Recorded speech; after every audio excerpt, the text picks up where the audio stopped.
Welcome back to my hometown. Thanks for taking a little time to join me today. Please welcome my guest today. She is a lifelong resident of Bowie, a wife, a mom of 5, a former teacher and coach. She hosts her own podcast called Abiding from Home and is owner of J&M Designs. Please welcome my guest, Miss Miranda Tate. Thank you, Miranda, for joining me today. Thank you for having me. You're welcome. So we're going to talk about, lifelong resident. So you know all the good stuff about Bowie, all the ins and outs. So graduated from Bowie. I went to school here all your life. When you graduated, what was the plan? Did you know what you were going to do when you, in high school, what you were going to do? I always liked working with kids, and I got married young to my first husband at 18, right after I graduated. And we got into coaching select ball and stuff like that. And at first I thought I was going to teach science, and so I went to college at TWU for science, and then I soon found out I did not want to teach high school science. So I went the elementary, junior high route, graduated from TWU and got my first job at Goldberg teaching 4th and 5th grade. And that was a lot of work. So how long were you at Goldberg? 1 year. And then I we weren't doing select ball then, and I missed coaching. We had our oldest then was 1. So all the way through college, you were coaching select ball? Yes. And both of you were doing it? Yes, me and Chris were both, my husband at the time were doing it, yes. Mm-hmm. And we'd stopped doing that, and there was a job opening at Nakona under Brad Keck, who used to be the AD here. Mm-hmm. So I reached out and applied and went to Nakona that following year. And then taught? I taught junior high, 6th grade, ended up teaching some 8th grade too while I was there, and got the head softball job while I was there. I think I was there 5 or 6 years. I'm horrible at numbers. But I think 5 or 6 years total that we were over there. I was over there in Nakona. Then you coached there the whole time? I mean, yes, the whole I time was you were in coaching Nakona. there the whole time, yes. Mm-hmm. Yeah. And so then during this time, Corbin, when was he born? Because he's your oldest. He is the oldest for my marriage, and then we have Bryce too, so they're 16 and 15 now, so 08 is when he was born. Mm-hmm. And then how's it come about that, were you always wanting to come back to Bowie? Was it just not a job opening? I think for me, my passion was, I struggled when I went to college.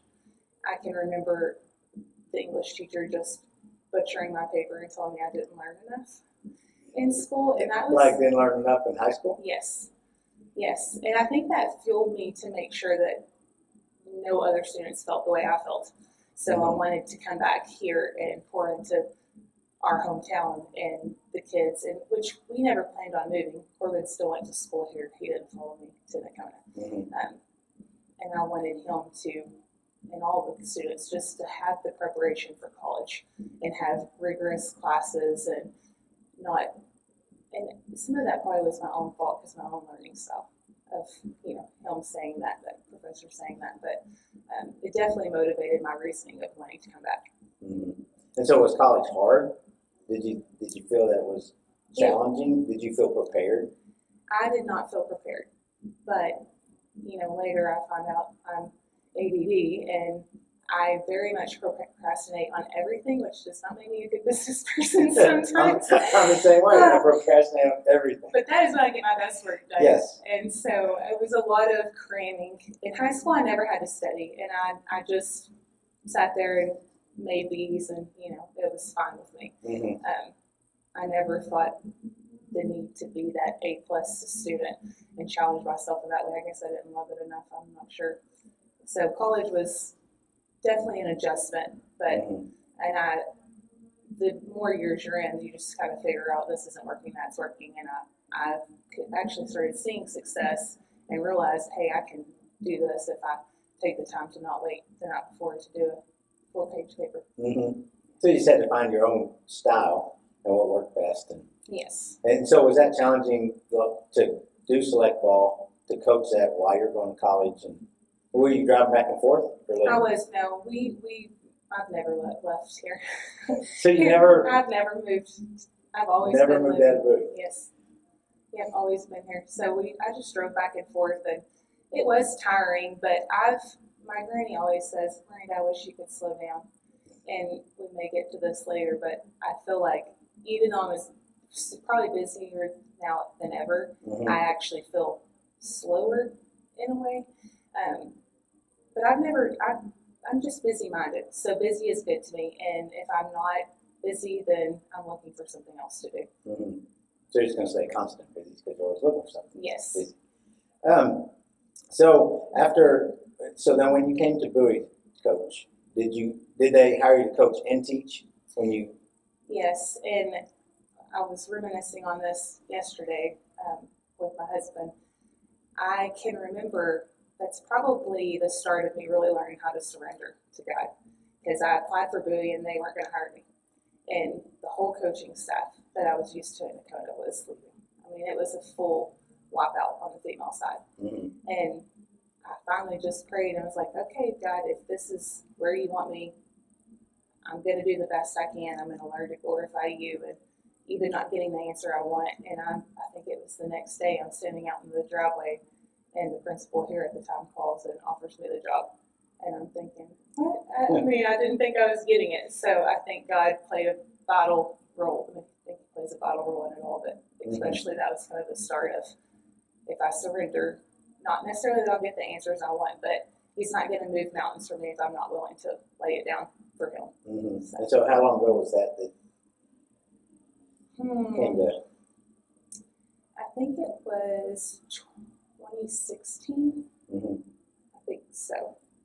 Or 2015, one or the other. So then, and how long were you and Chris married? We were married 7 years, I think. I don't even really remember. I know that's horrible. I'm really bad at numbers, Eric. Really bad. But I think Corbin was about 4 when we divorced. And so then, did you, when you separated, divorced, were you still doing select ball? Do you still have that too, or did you just kind of stop? I stopped with select ball.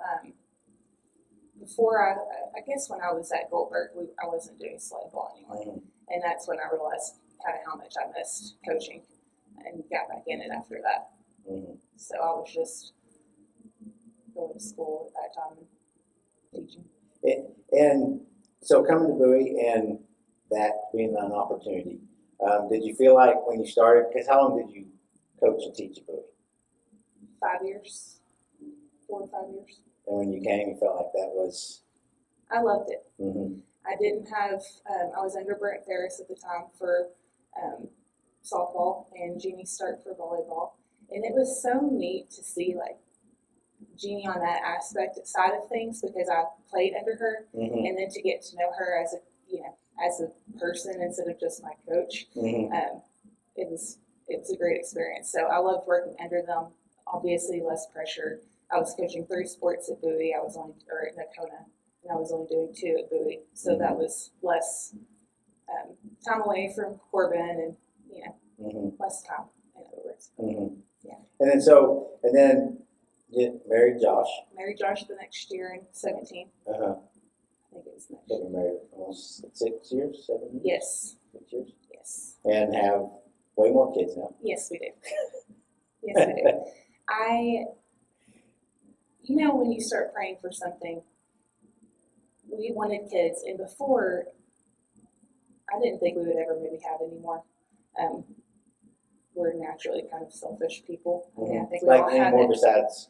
Besides Corbin and Bryce. Yeah. And we talked about it, and I can remember this is how committed coaches and teachers are at times. I remember saying, well, if I don't get pregnant during this time frame, and he looked at me and said, well, you're not planning a baby around your coaching and teaching schedule.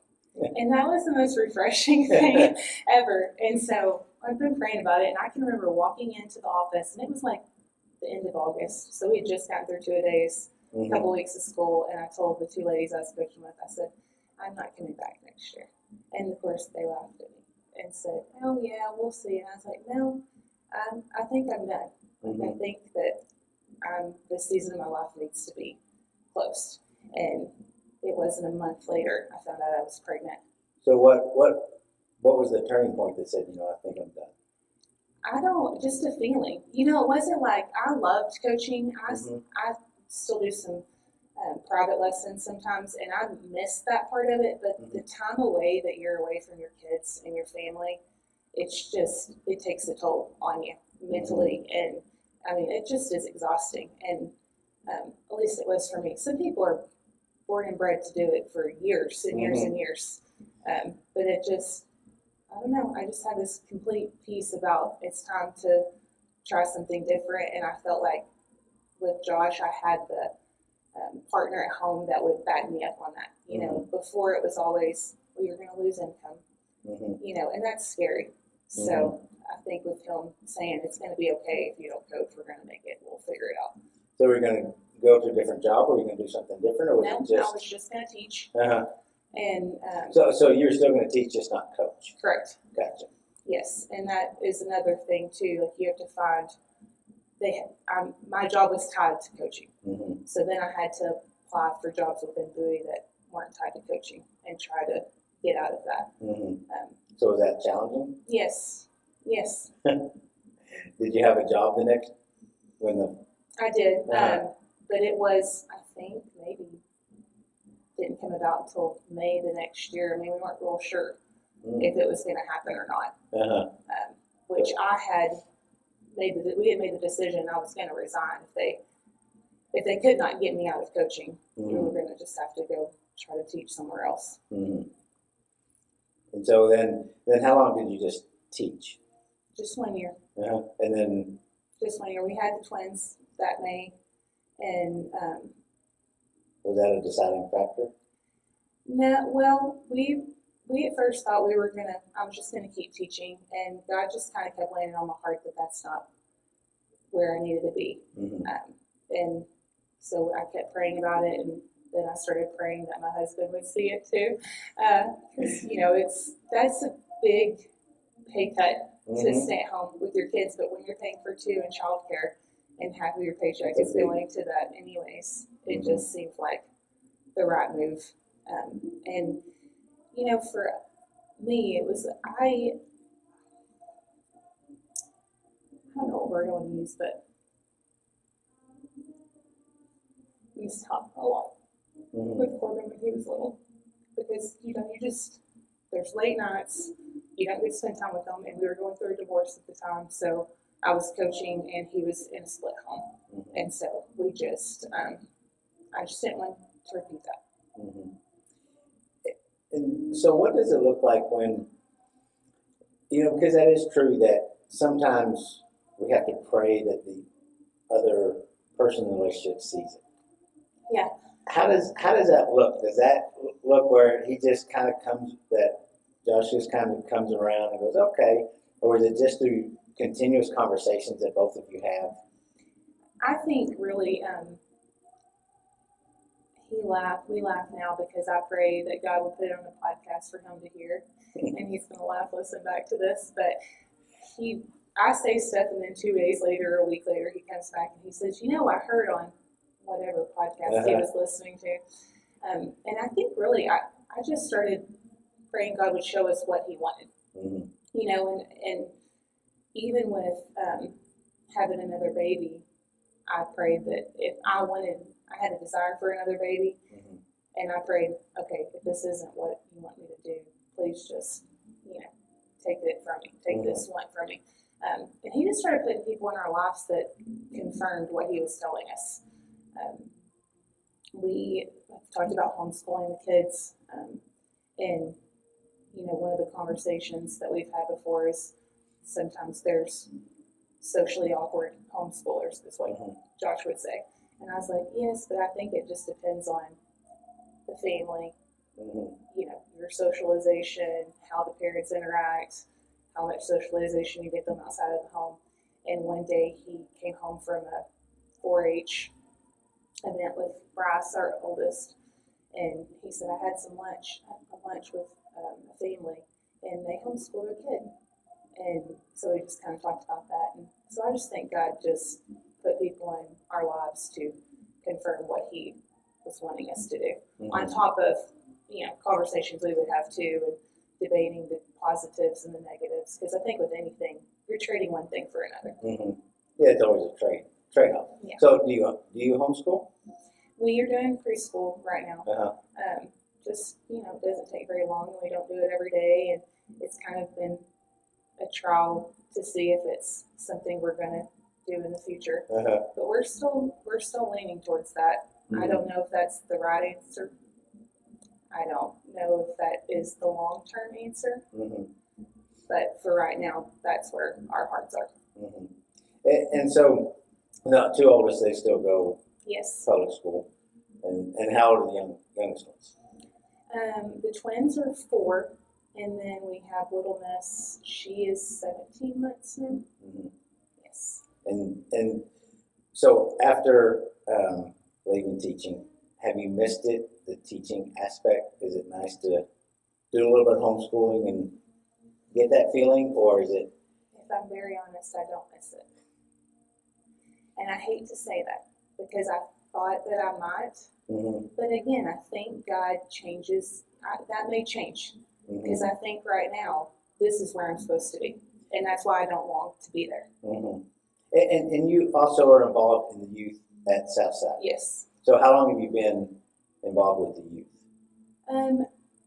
I volunteered for a long time, but Mm-hmm. when we decided to quit teaching, it wasn't 2 weeks. The church called me Mm-hmm. and asked me if I wanted to take on that position because it was just a group of people volunteering at that point. And so they asked me if I wanted to take that on. And so that's been 3 years that I've been the youth minister coordinator. And you feel that has filled maybe a teaching aspect? It's not Yes. teaching numbers or English, it's teaching Yes. something. Yes, and my mom, she would say to me, I think you're meant to be a teacher, you're good at it.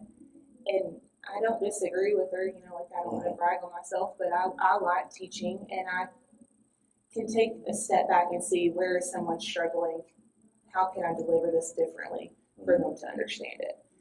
And plus I think teaching has a lot to do with relationships, and I really try to work on that, being intentional with students. And so for me, teaching looks differently now. Mm-hmm.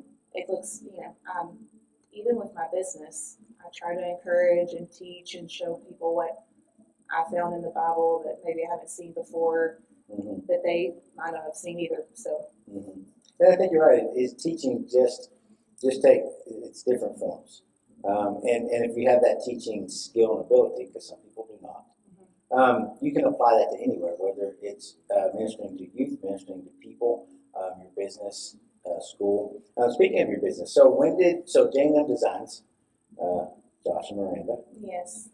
So when that started about 4 years ago. Yes. So what was the calling?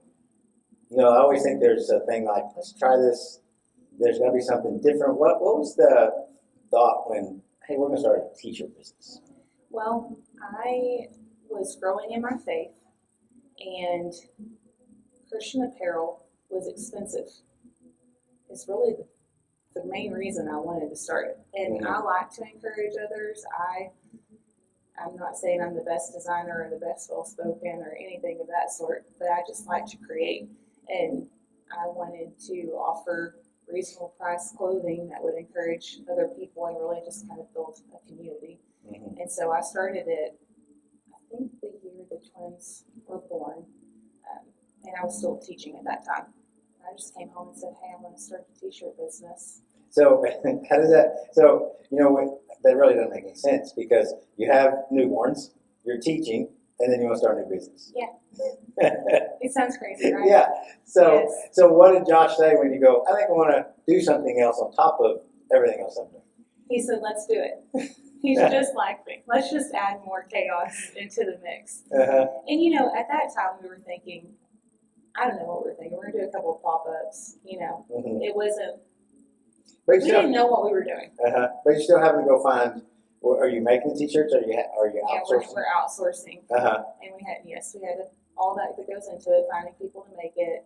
Yeah, do the designs, do the marketing, all of it. All of that. And so did that process take a while before you got? I think we started out with four solid designs. We reached out to a company in Fort Worth that kind of just, I don't know, I want to say took us under their wing because we don't do business with them anymore, but they were gracious in just telling us when clothing brands start, they usually start with this many. You don't want to go over that. You don't want to overextend yourself.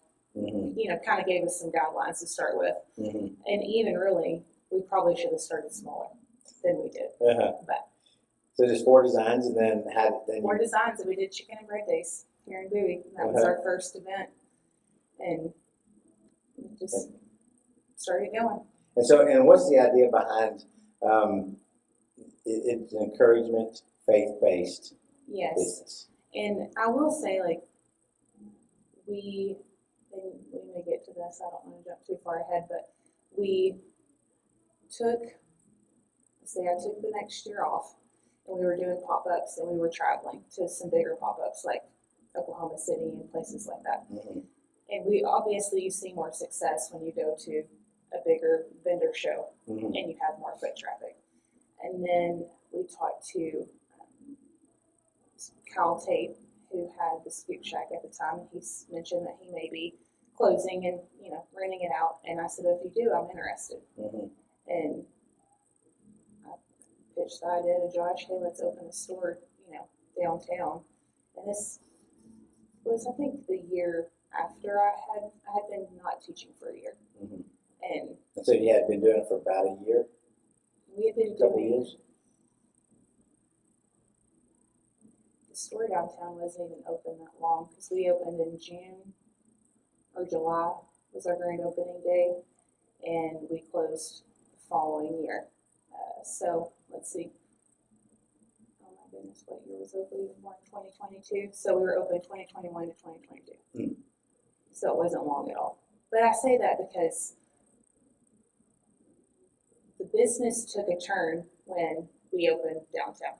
As in, I feel like I listened to a lot of outside opinion on what I should put in the store, what was going to get people into the store, and didn't promote the Christian-based line as much as I knew in my heart I should be. So then you kind of transitioned the business a little different direction when you went to brick and mortar? Yes. Yes, it was more of a boutique. I had Christian apparel and things that was throughout. kind of in there. It was in there, but I also had just, you know, boutique shirts and children's clothing and that kind of thing too. So, and when I really think our last baby was very much a surprise to us. Not planned. Even though I had a desire for another baby, we were not trying to have another baby. We were taking all the necessary precautions. And I can remember just thinking, what in the world are we going to do? Because I was taking the twins to the store every day with me, which was a butt kicking. And so now instead of, I mean, you might have still been doing pop-ups, but now instead of just going to an event for a couple of days, now you're having to go to a business every day with the twins. And we have hours, and which is more challenging. It was very challenging. Very, very challenging.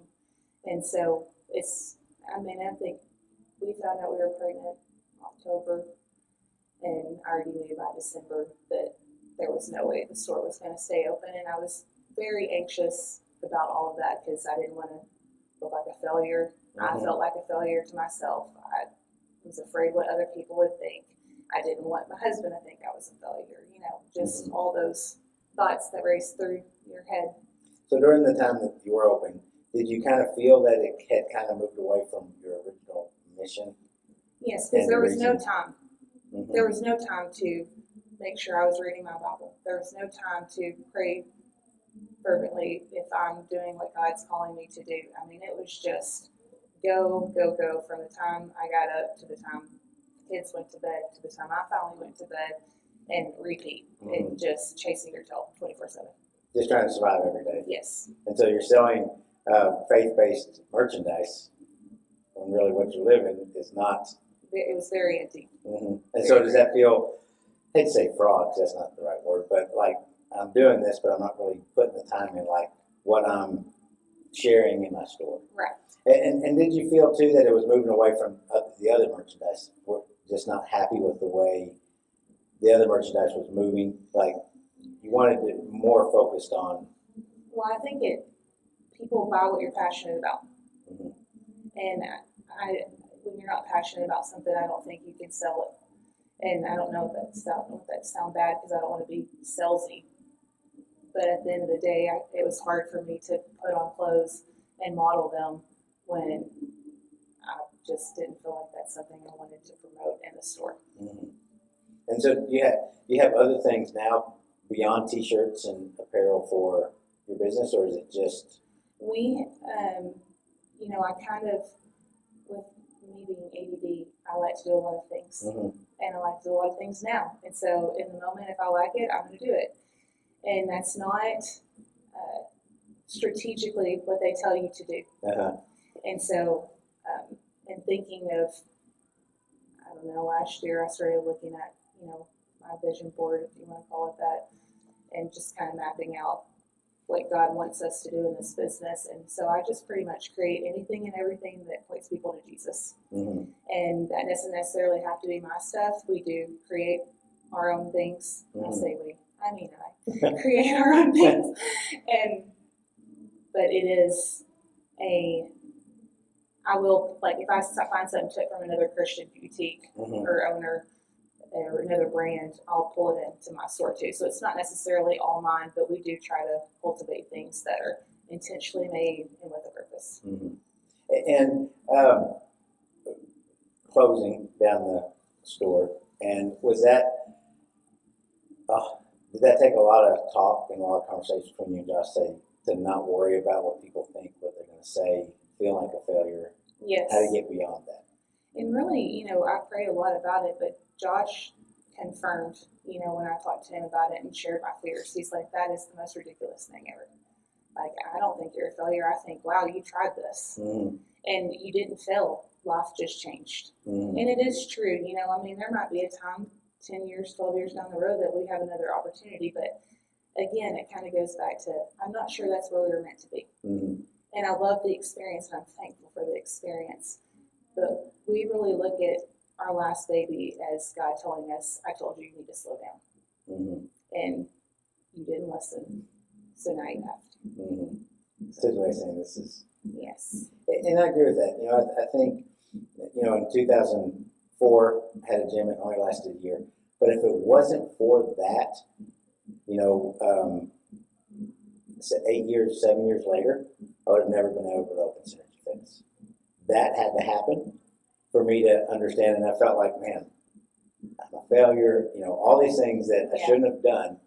But that had to happen in order for success later to happen. Yes, and they say all the time, like, how many businesses fail, within the first 4 years. Mm-hmm. And so it's not nothing new. We just make it out to be like this big, huge roadblock that we can never overcome, which is just false. And because I think we do live in a small town, and we think people are going to think, well, they tried that and they failed. But I always encourage people to keep trying, because it could be that next idea that you have that works. Yes. And as long as you learn from the previous ones. Yes. What to do different, how to change it. So the pop-ups, now you do that pretty regular? Yes, the first, when Oakley first came around, we didn't do as much. I kind of stepped back, and then I started trying to do a little bit more. And our oldest, Corbin, he helps a lot when we do Second Monday and things like that. So we just decided we'll just do local events. And I really just fully started praying over everything, which sounds crazy. I should have been doing that all along, but we don't do that sometimes. And so I just decided I'm just going to do it the way God wants me to, and not the way the world says I should do it, which I have to constantly reinforce that and tell myself that, especially when it comes to social media, because you've got to post regularly, and you're supposed to post 2 or 3 times a week, and so many reels, and to get all this engagement, and I just can't keep up with it, so I don't do that anymore. So you just do it at what works for you? I do it when I have content to make, when I feel like there's something worth sharing, or we have a new design or something of the sort. And I try to be intentional with making more things and I try to schedule them out. So, there's all those scheduling apps that you can do, and I do all of that. But I just don't beat myself up when I haven't posted in 2 or 3 days, which before I would, wake up as early as I possibly could to make sure I had, a post made for the day or the next week. And now I just do it when God gives me something to say. That's okay. It is, because this really isn't about me. Right. And for a while I tried to make it about me. And now it just is to glorify God, and whatever he does with it, he does. And obviously I have to do the work. I can't just sit back and not do anything, expect things to happen. But I think he's showed me, you need to be present with your kids. That's top priority. And so when my kids need me, I stop what I'm doing and I give them my attention. And then I go back to whatever it is I need to do. And you find that since you've been more involved in the youth and in charge of the youth and being youth minister and coordinator, that has challenged you to work on your relationship in your walk? Yes. More so. Oh, yeah. I mean, I definitely wouldn't be where I am if it wasn't for that opportunity. Because I shared that with somebody recently. I said, it sounds bad, but that's my job, and you work hard at your job. And so I'm prepping each week for a lesson. And that just obviously helps. And not everybody has the opportunity, so I don't want that to come across as, I feel like it's very much a privilege and a luxury for me to have that opportunity to sit down and I have to do this. And so going back to your business, do you sell online too, or is it just pop-ups? We sell online. And we started popping up every Saturday at our house, and then we do second Monday. It's kind of our schedule now. So every Saturday they can come Every Saturday they can come shop at my house, in the morning from 9 to noon. And it's, it's not in a convenient located place, but I've found that people who want to shop with you, they'll intentionally go and do that if they're if they want to shop with you, they'll show up. And I think it's important that we point out that as business owners, oftentimes we structure our business according to the customer, which is what everything tells you. Yes. What's your customer, what's convenient. But we can also structure our business, especially small business, to our life. Yes. And I think however it's structured, like you said, as long as it's consistent, you do it every week, same time, second Monday, there's consistency in that. And when we can, then it allows you to still have family time, still do the things that you want to do. And we can do that according to our life. Yes. And we do get wrapped up going to the store 9 to 5 every day, having to take the twins. And then now that becomes a prison. Yes. What was supposed to be a great opportunity is now like, I could never do this. Yeah. And I can't take it off because I can't afford to hire anybody. Correct. So if somebody's sick, we close Yes. for the day. Yeah. So it's great that you found a way to structure it to your life, which Yes. what's important to you. Yes. And I think it's important when we open a business, what's important to you, and not forget that. What's important to you is the faith-based merchandise. Yes. In your store, you start to get away from that. Yeah. It's so easy to do, and it's not blame, it's just easy because, here's something, and then we start doing all this stuff and go, especially when we like to be busy.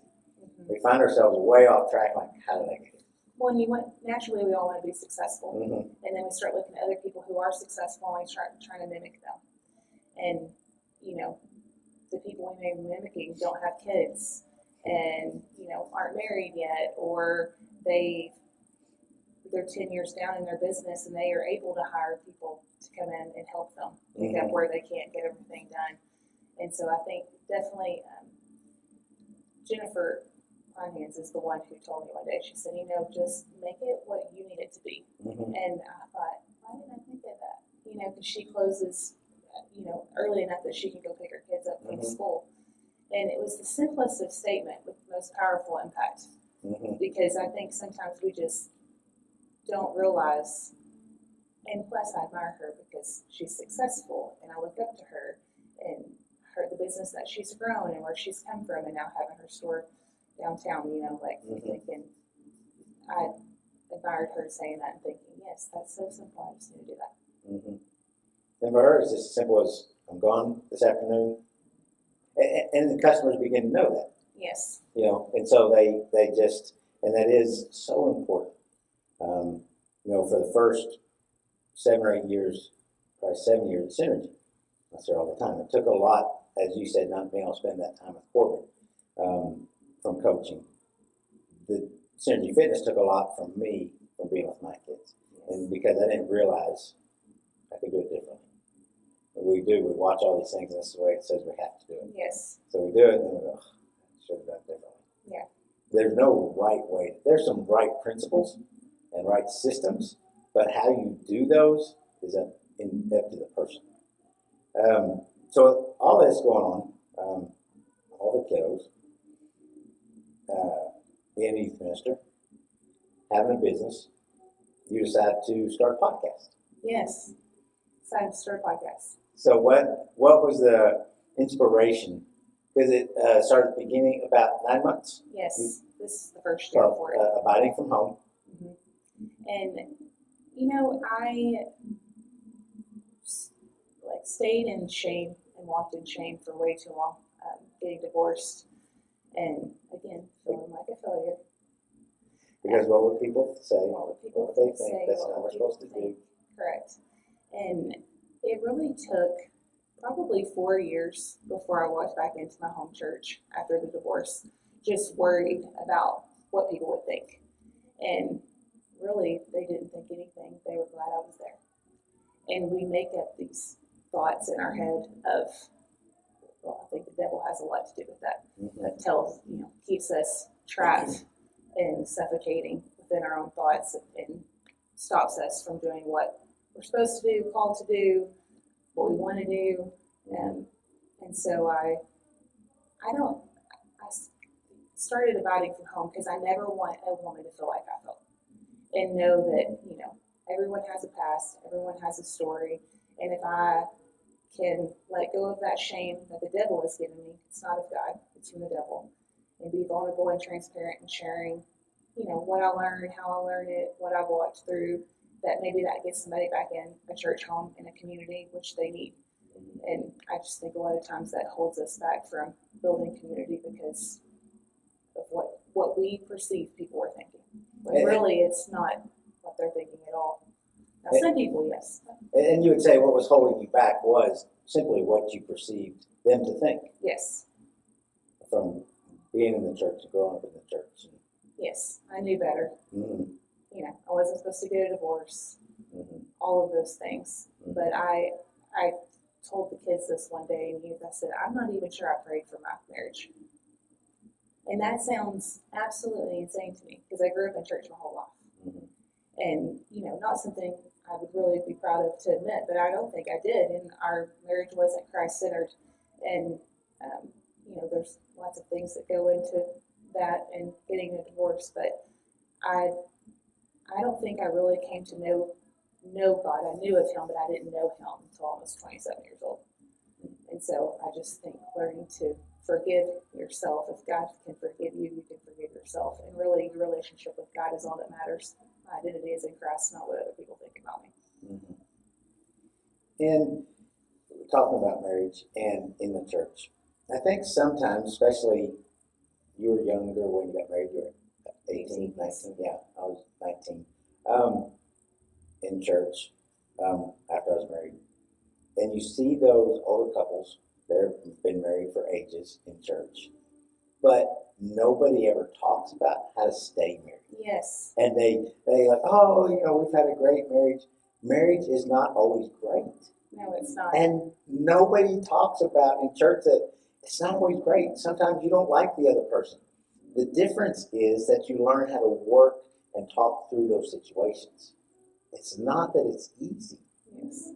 And so we see that like, well, I must be a failure again because I had this marriage that didn't work.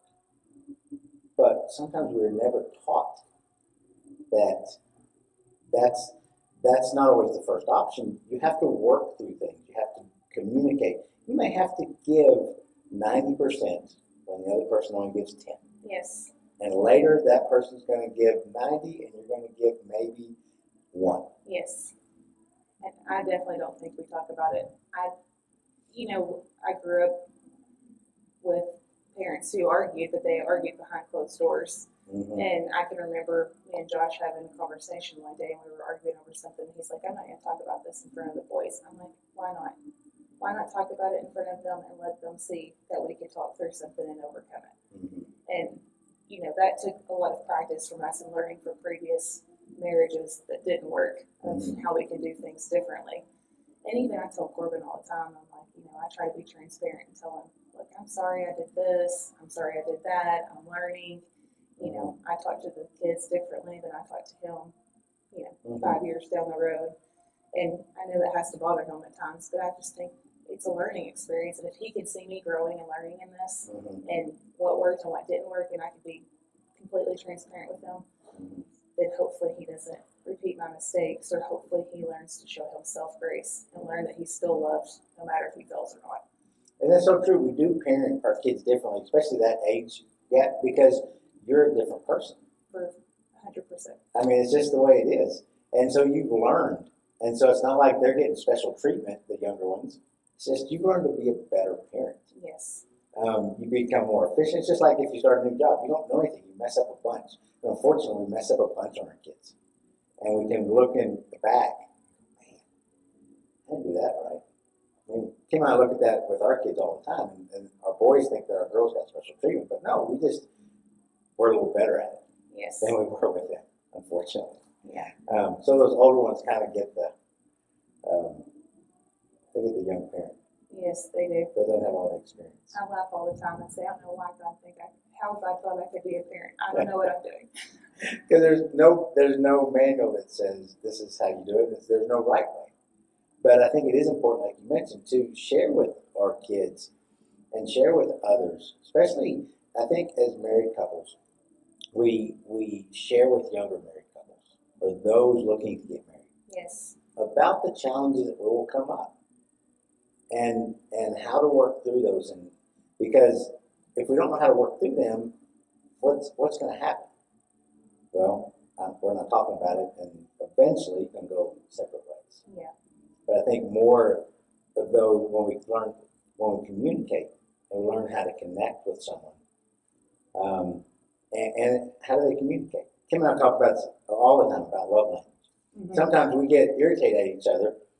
Well, it's not my fault. She was expecting me to understand something that was never my expectation. But that was her expectation of that. Yes.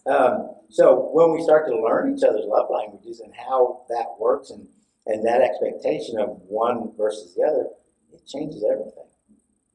It's just because I expected that of her, that was never her expectation. Yes. We're the same way. We love the 5 love languages. Yeah, it's great. And I encourage anybody that in a relationship or married to do the love languages. We had the boys do it. We were took them out for, just the boys and us for, I think it was Tyler Childers, we were going to see in concert.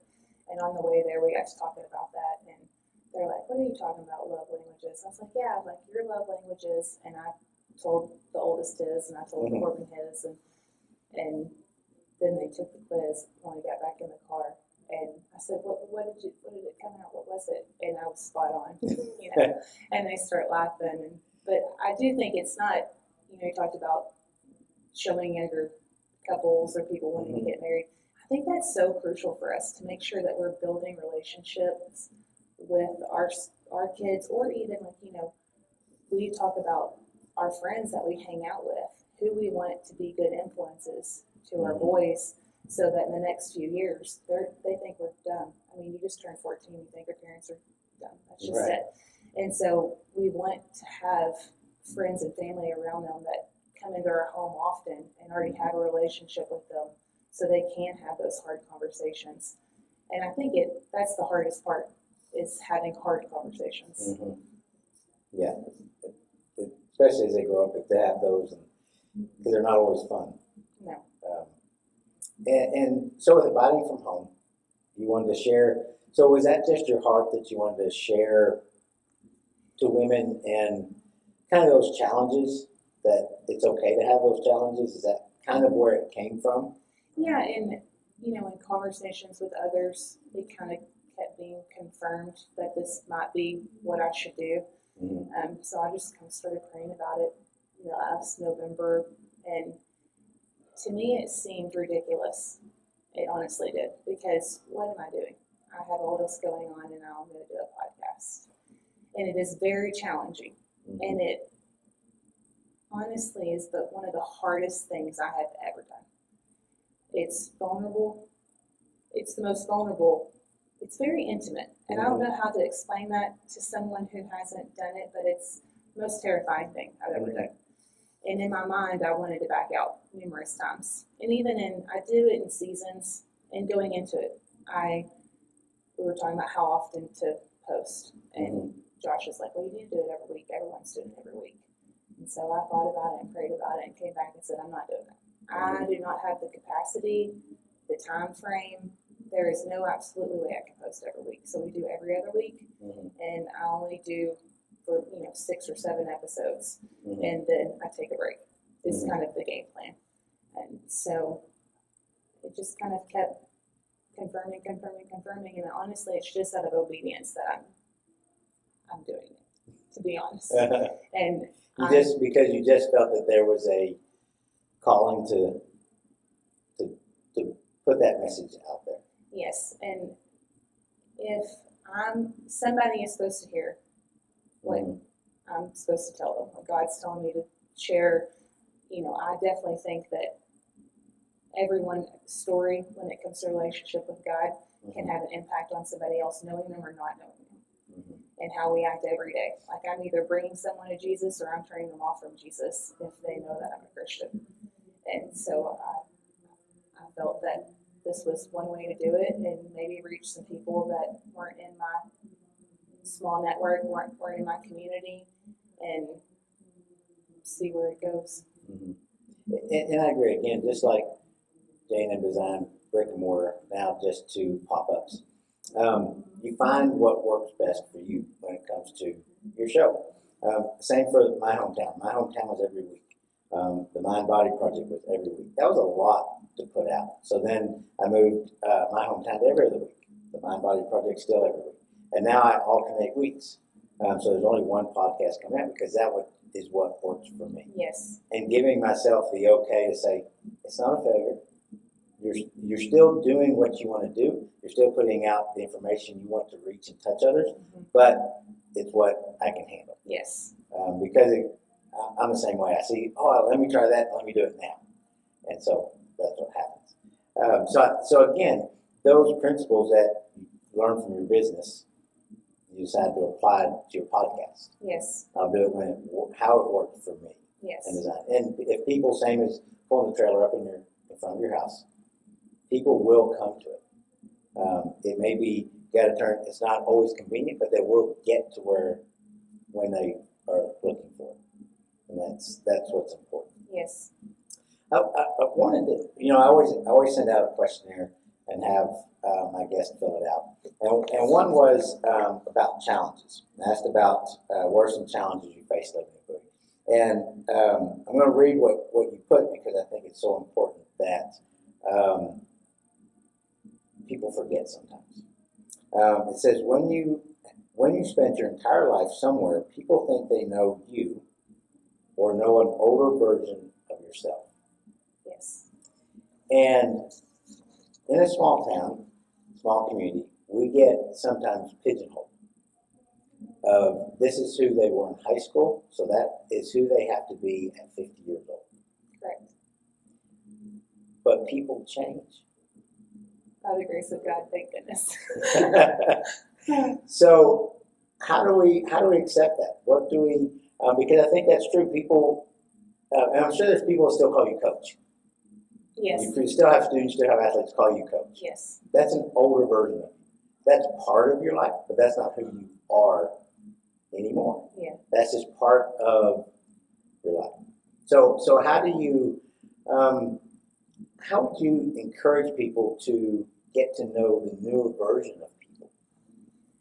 I think we really have to be intentional in not letting previous encounters block what we're seeing now. And I think that's very challenging because I think we live in a society where I'm going to do unto you as you did to me, and that is not biblical at all. but it is very hard to live by, to show somebody grace, but it's so easy in the same sense because we know we're not who we were 30 years ago. And we know that to be true about ourselves, but for some reason we have these big, thick glasses on that don't allow us to see other people that way. And I don't know, maybe I feel like I'm pretty self-aware and trying to learn from my own mistakes. I think that's something you have to be very intentional at, and taking the time to figure out, well, that's not who I used to be. And on the flip side of that, I also think it takes from the other end, I have to just treat them how I want them to know me now. Not revert back to old ways or negativity, or not speaking to someone when I see them at Walmart because they hurt my feelings, 3 years ago, and just treat them how I want them to know me now. Be friendly, be nice, and I don't know that I have a right answer. But I like what you said. It starts with you. If you want to get rid of maybe your preconceived notions of their older version, but it starts with us. It starts with us of saying hello, talking to them no matter what, and then see where that goes, because we do change. But you're right. We see ourselves change, but we think everybody else can't change from 20 years ago. And if we are intentional about it, we should be changing all the time. Yes. In all aspects, whether it's how to be a better human, a better Christian, a better wife, a better husband. We're always changing, but we don't allow others to change. Right. They have to prove it. Yes. They have to prove it. And so I would encourage people to, especially when you've lived here your whole life, they know they have this thought of who you are.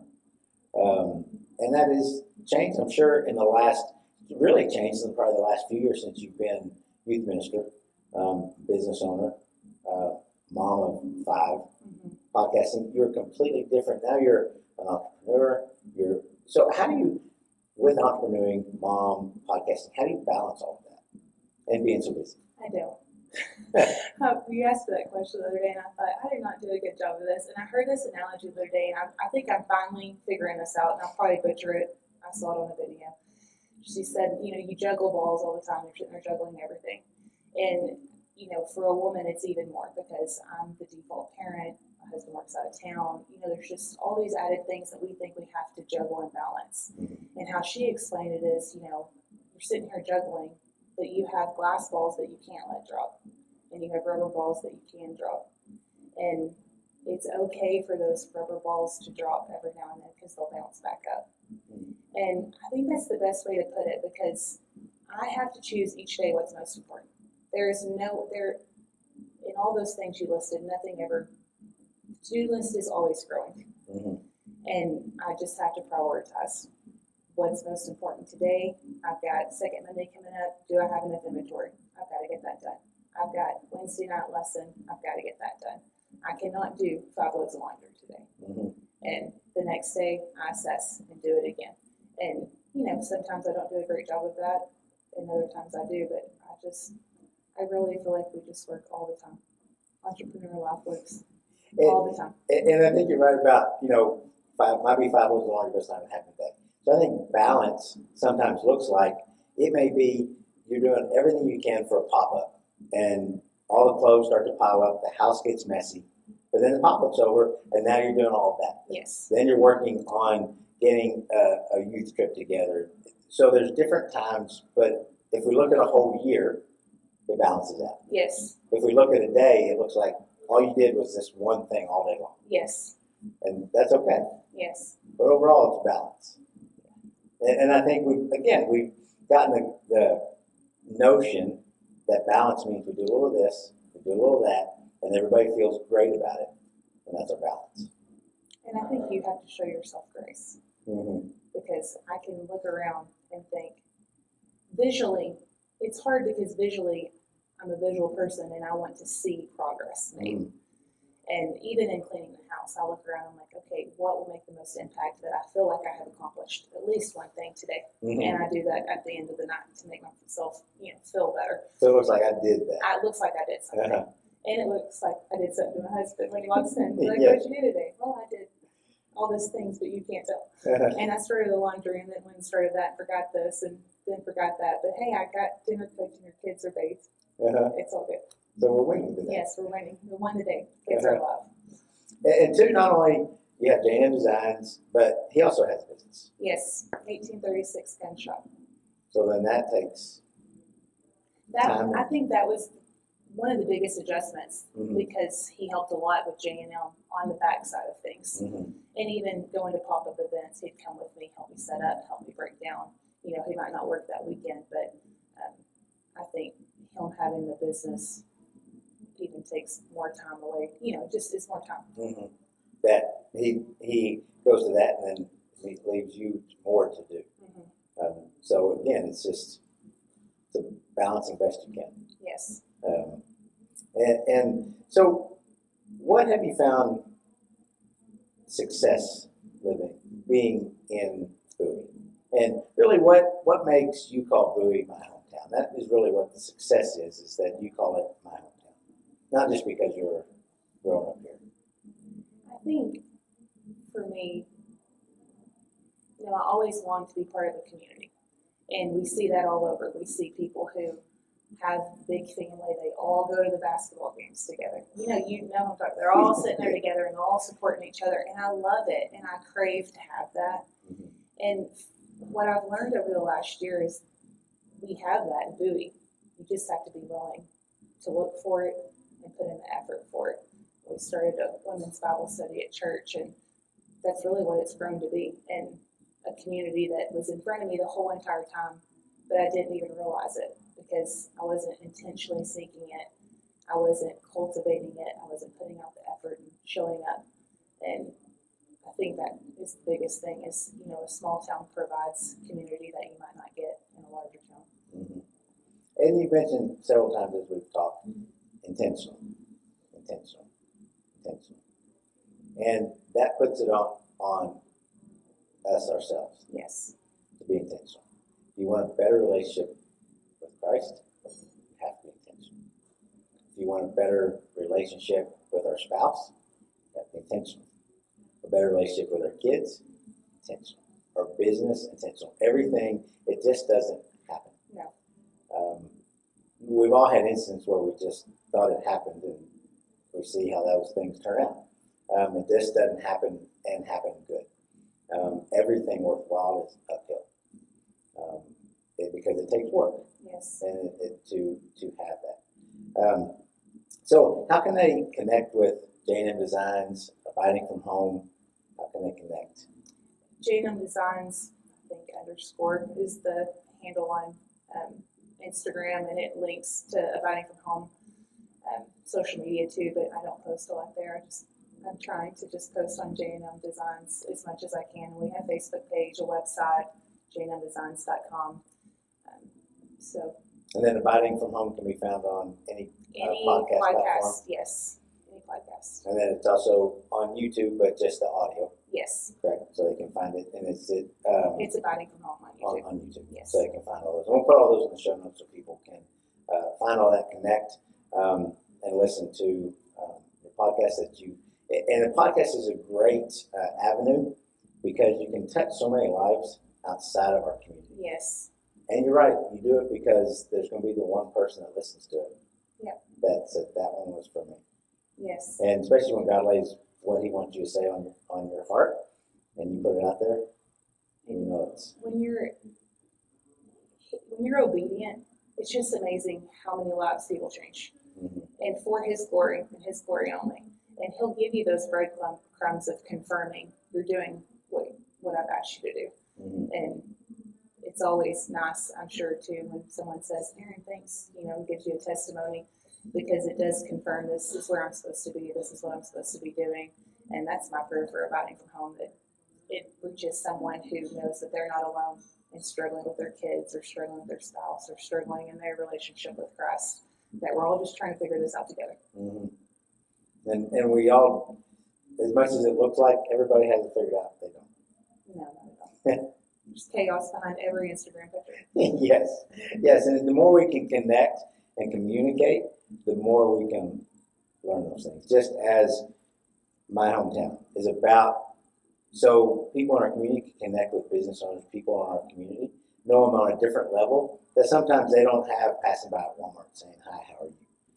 They get to get into your life a little bit and say, oh, I want to be part of what she is part of. So thank you for being on my hometown today, Miranda. I appreciate you sharing it. Thank you for having me. You're welcome. And we'll put all that stuff, all your links in our show notes so people can find you and go listen to our podcast, Abiding from Home. Has seasons, but there's quite a few out because you've been doing it for close to a year now. We're on season 2 right now. Season 2. So that's exciting. So thank you to each of you for stopping by and joining us today. And we're looking forward to seeing you around my hometown.